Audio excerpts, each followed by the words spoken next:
믿음과 기도라는 제목으로 하나님 말씀 함께 나누겠습니다. 초등부 친구들께 한번 질문 드려볼게요. 예. 믿음이 좋은 사람이 기도를 열심히 할까요? 아니면 믿음이 없는 사람이 기도를 열심히 할까요? 믿음이 있는 사람이요.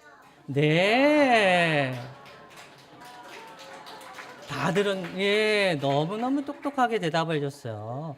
믿음이 있는 사람이 기도를 열심히 하겠죠? 오늘 한번 말씀을 함께 들어볼게요. 한 아버지한테 아들이 한 명 있었대요. 그런데 아들이 태어나서 너무너무 예뻤는데 어릴 때부터 아팠대요.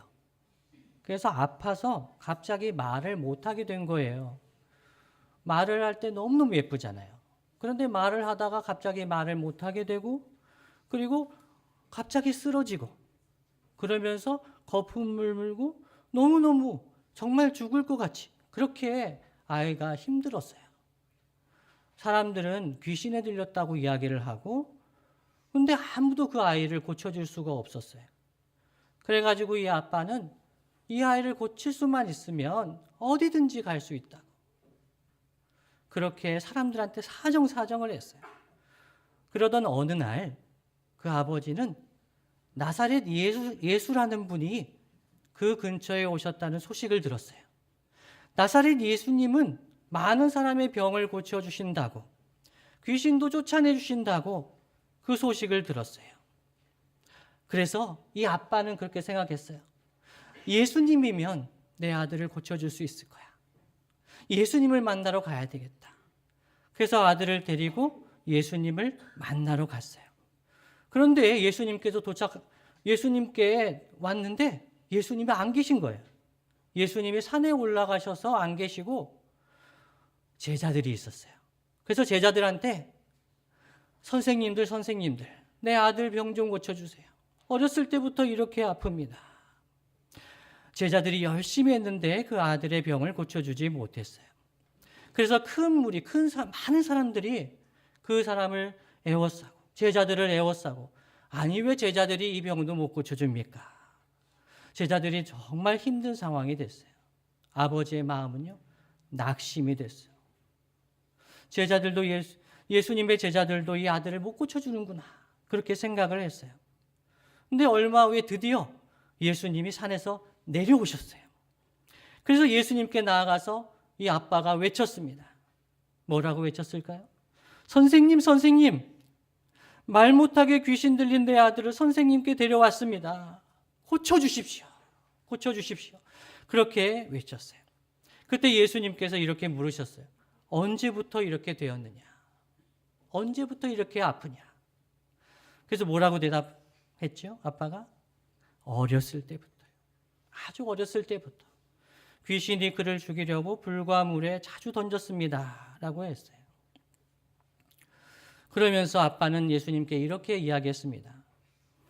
무엇을 하실 수 있거든 저와 아들을 불쌍히 여겨서 도와주세요 했습니다. 뭘 해주실 수 있거든. 왜 그렇죠? 이 아빠는 모든 것을 다 해본 거예요. 모든 것을.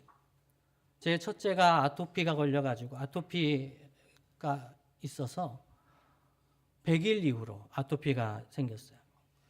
그래가지고 용하다는 병원은 다 다녔어요. 삼성서울병원, 신촌세브란스병원, 무슨 한의원, 용하다는 데면 2시간 걸려도 3시간 걸려도 가야 되는 거죠. 이렇게 자란 아이들이 우리 초등부 아이들인 거예요. 네. 어렸을 때 엄마 아빠가 너무너무 사랑해서 조금만 아파도 최고의 병원으로 어떻게든지 낫게 해보려고 아빠가 그렇게 기도했어요. 뭘 하실 수 있거든. 저와 아들을 불쌍히 여겨 도와주세요. 그때 예수님이 이렇게 말씀하셨어요. 23절 말씀인데요. 함께 한번 읽어볼까요? 23절 말씀 함께 읽습니다. 시작. 예수께서 이르시되 할 수 있거든이 무슨 말이냐? 믿는 자에게는 능히 하지 못할 일이 없느니라 하시니. 아멘. 예수님이 이렇게 말씀하시는 거예요. 할 수 있거든이 무슨 말이냐? 믿음이 있는 자에게는 능히 하지 못할 일이 없느니라 말씀하셨어요. 이 말씀 듣고 이 아빠의 마음이 어땠을까요? 아빠의 마음이 너무 아팠을 것 같아요, 저는. 왜냐하면 이 아빠 마음속에는 믿음이 없어요. 아무리 해도 못 고쳤거든요. 이 아들 고쳐준 사람이 없어요. 지금 온 것도 고쳐주실 수 있을까? 뭐라도 해주실 수 있을까? 지푸라기라도 잡는 마음으로 온 거예요. 그런데 예수님이 좀 약간 매정하게 들리잖아요. 할 수 있거든이 무슨 말이냐? 믿는 자에게 능치 못한 일이 없다. 그때 이 아빠가 다시 크게 외쳤어요. 뭐라고 외쳤냐면요. 24절에 곧 그 아이의 아버지가 소리를 질러 이르되, 소리를 지르는 거예요. 힘을 다해서 외친 거예요. 내가 믿나이다. 나의 믿음 없는 것을 도와주셔서 하더라 말씀합니다. 내가 믿습니다, 주님. 그러나 내 마음엔 지금 믿음이 없습니다. 여러분, 이게 이해가 되세요? 난 믿음이 없어요. 지금 안 될 것 같아요. 그렇지만 주님 믿습니다. 마음속에 이런 갈등이 있는 거예요. 그러면서 예수님께 소리질러 기도를 했던 거죠. 그래서 예수님이 그 간구를 기도를 들으시고 귀신으로부터 그 아이를 자유롭게 해주셨어요. 고쳐주셨어요. 회복시켜 주셨습니다. 그 후에 제자들이 예수님과 집으로 왔어요. 그 제자들은 못 고쳐줬잖아요. 그래서 제자들이 조용히 예수님께 여쭈었어요. 왜 우리는 그 귀신을 쫓아내지 못했습니까? 그렇게 여쭈었을 때 예수님의 대답은 무엇이었을까요? 마가복음 9장 28절로 29절 말씀 함께 한번 읽어볼까요? 시작. 집에 들어가심에 제자들이 조용히 묻자오되 우리는 어찌하여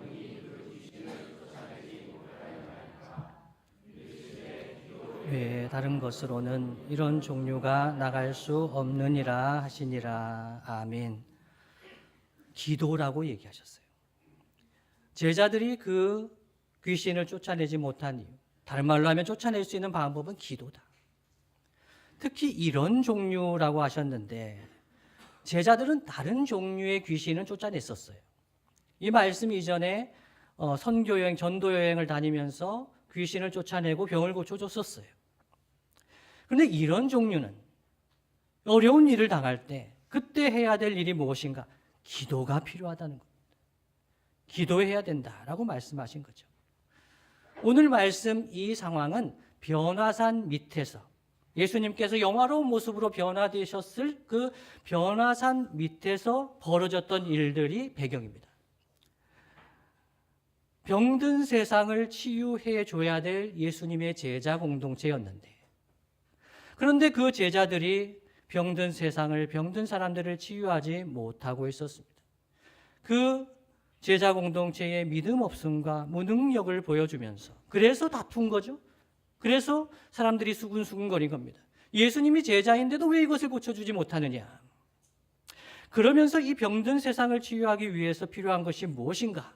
그것은 제자들의 기도가 필요하다는 것을 말씀해 주셨습니다. 그래서 오늘은 주님 안에서 주님 주시는 능력으로 이 병든 세상을 치유하기 위해서 필요한 믿음과 기도는 어떤 것인지에 대해서 함께 생각해 보겠습니다. 첫 번째는요, 믿음이 필요합니다. 기도하기 위해서도 믿음이 필요합니다. 초등부 우리 친구들도 알잖아요. 예, 믿음이 좋으면 기도한다는 거죠. 그래서 로마서 10장 17절 말씀이 이렇게 말씀합니다. 그러므로 믿음은 들음에서 나며 들음은 그리스도의 말씀으로 말미암았느니라. 아멘. 믿음은 들음에서 나는데 들음은 그리스도의 말씀으로 말미암았느니라. 그리스도의 말씀, 하나님의 말씀, 주님의 말씀을 들으면 우리 안에 믿음이 생겨난다는 거예요. 믿음이 생겨나면은 기도를 하게 됩니다. 그런데요, 이 믿음이 성장하지 않고 성숙하지 않고, 즉 하나님의 말씀을 잘 모르면 기도를 잘 못해요. 그래서 하나님 말씀을 모를 때, 하나님을 모를 때 기도의 수준이 어떤 수준이냐면요, 그때 수준은 하나님 무엇을 하실 수 있거든 해주세요 라고 기도하는 겁니다. 하나님이 어떠한 분이신지를 알지 못하면 하나님 뭘 하실 수 있거든 해주세요. 이런 수준에서 벗어날 수가 없습니다. 왜냐하면 하나님을 모르기 때문입니다. 내가 기도하는 대상 하나님을 모르기 때문입니다. 우리는 하나님을 어떤 하나님으로 알고 있는가? 하나님을 알고 있는 만큼 우리의 기도가 달라집니다. 하나님을 사랑의 하나님으로 알고 계신 분들은 그 마음 속에 사랑해야 되겠구나. 하나님 사랑하게 도와주십시오. 이 생각이 행동으로 연결됩니다. 내가 사랑해야지. 그러면서 사랑의 실천으로 나타나게 됩니다. 하나님을 정의의 하나님, 공의의 하나님으로 알고 계신 분들은 하나님은 의로우신 하나님이야. 하나님의 백성들은 의롭게 살아야 해. 그러면 의로운 실천으로 이어지게 됩니다. 그래서 우리가 하나님을 어떻게 알고 있는가 하는 것이 기도와 실천에 매우 중요한 기초가 됩니다. 그래서 하나님을 전능하신 하나님으로 믿는 자에게는 능치 못할 일이 없습니다. 하나님이 원하시면, 하나님의 뜻이면 능치 못하실 일이 없습니다. 그래서 하나님께 무엇을 하실 수 있거든 이라고 기도하지 않습니다. 하나님 무엇을 하시기 원하시거든 이라고 기도할 수는 있습니다. 하나님의 뜻이면, 하나님의 때면 이루어질 줄로 믿습니다. 이런 기도가 이루어지지요. 전능하신 하나님을 믿는 성도에게는 하나님의 뜻과 하나님의 때가 중요합니다. 그래서 우리의 기도와 생각은 하나님을 아는 수준을 벗어날 수가 없습니다. 그래서 하나님을 내가 어떤 하나님으로 알고 있는가 하는 것을 생각해 봐야 합니다. 그런데 하나님을 전능하신 하나님으로 알고 믿더라도 살아가는 것은 쉽지 않습니다. 중고등부 친구들, 학교 생활 쉬워요, 어려워요? 쉽잖아요. 어려워요? 예, 어렵답니다. 어렵답니다. 우리 40, 50대 엄마 아빠들 학교가 쉽습니까? 일터가 쉽습니까? 의견이 갈립니다. 이제는 의견이 갈립니다. 예, 학교가 더 쉬웠다고 하는 분은 이제 모범생이셨다는 거죠. 예, 뭐 일터가 더 좀 갈립니다. 그렇지만 보통은 공부가 제일 쉽다고. 사회생활하면은 정말 고생한다고. 학교 다닐 때 공부 열심히 하라고. 그런 말 하면 위험하군요. 이런 말을 하지 말아야 됩니다. 우리가 전능하신 하나님을 믿더라도 삶은 다릅니다. 그렇게 녹록하지 않습니다. 현실의 문제에 직면할 때 믿음을 가지는 것 그리 쉽지 않습니다. 잘 믿어지지 않습니다. 왜 그럴까요? 현실은요, 꿈쩍도 하지 않을 것 같아 보일 때가 많기 때문입니다.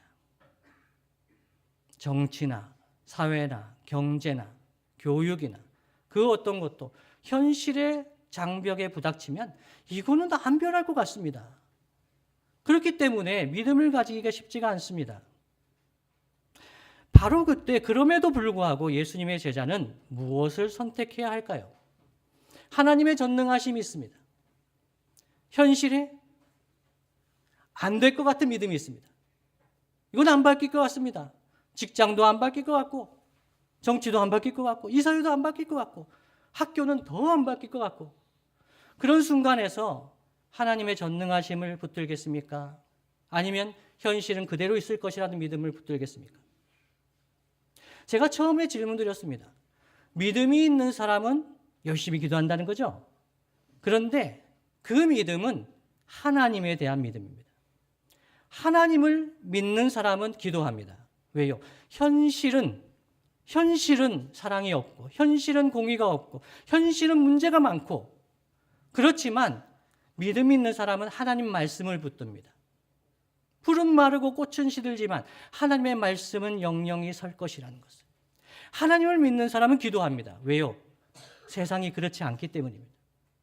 그 갈등을 느끼기 때문입니다. 세상에 대해서는 믿음이 생기지 않습니다. 사람에 대해서는 믿음이 생기지 않습니다. 학교에 대해서도 믿음이 생기지 않습니다. 그러나 그때 하나님의 뜻이 무엇인가? 하나님의 때가 언제인가? 인내하면서 기도하는 사람. 하나님에 대한 지식과 하나님의 말씀이 현실과 충돌할 때 그때 하나님의 약속을 선택하는 것이 믿음입니다. 이 믿음이 필요합니다. 첫 번째입니다. 두 번째는요. 그래서 현실과 하나님 말씀 중에서 하나님 말씀을 선택하는 사람이 하는 것이 기도입니다.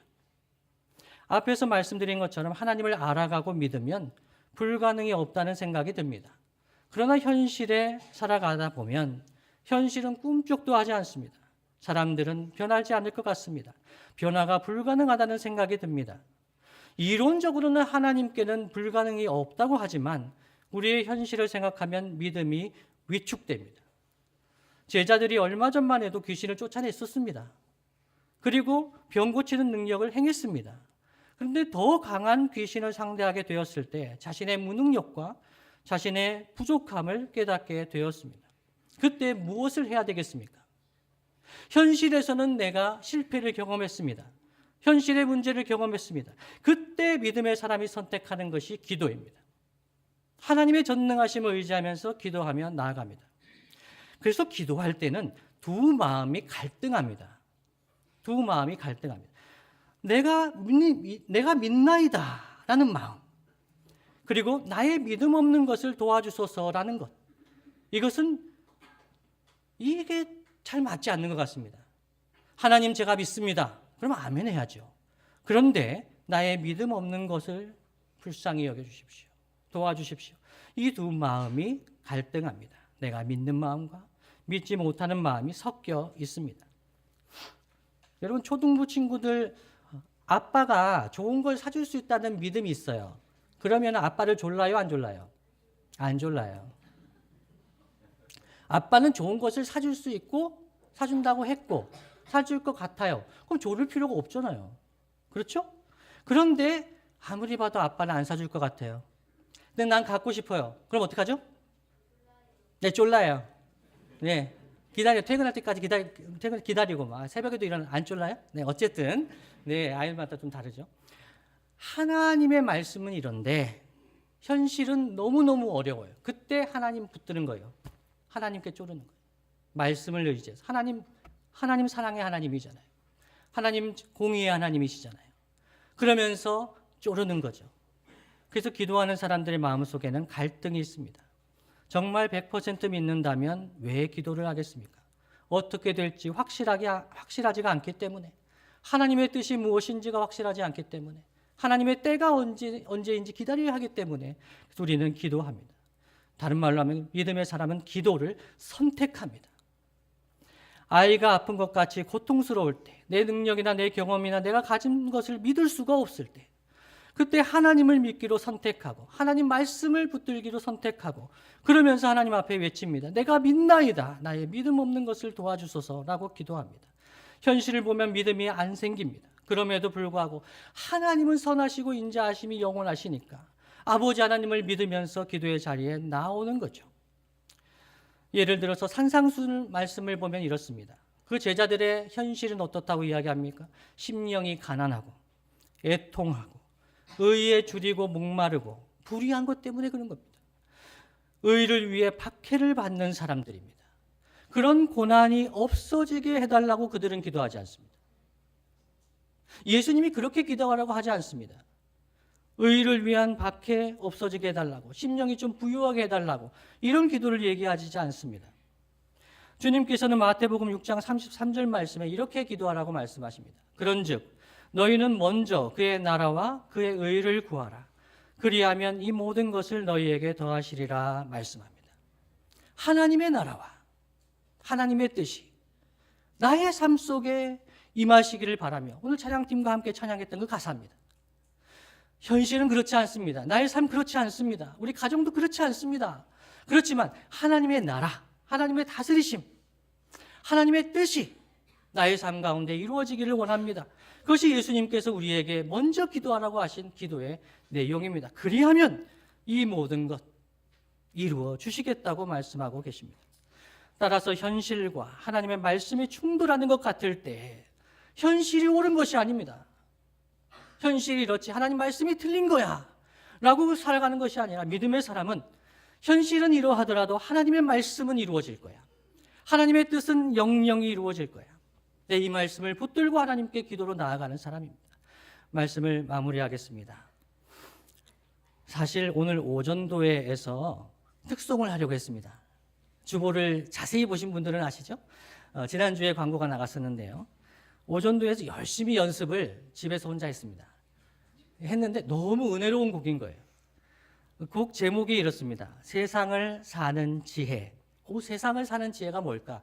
제가 너무너무 기대감이 있었어요. 그래서 가사를 한번 지금 띄워주시겠습니까? 세상을 사는 지혜가 뭘까요? 한번 생각하시면서 봐주세요. 하늘을 볼 겨를도 없이 정신없이 세상을 살다가 마음의 먹먹함이 내 삶을 짓누를 때 그제서야 주님을 찾습니다.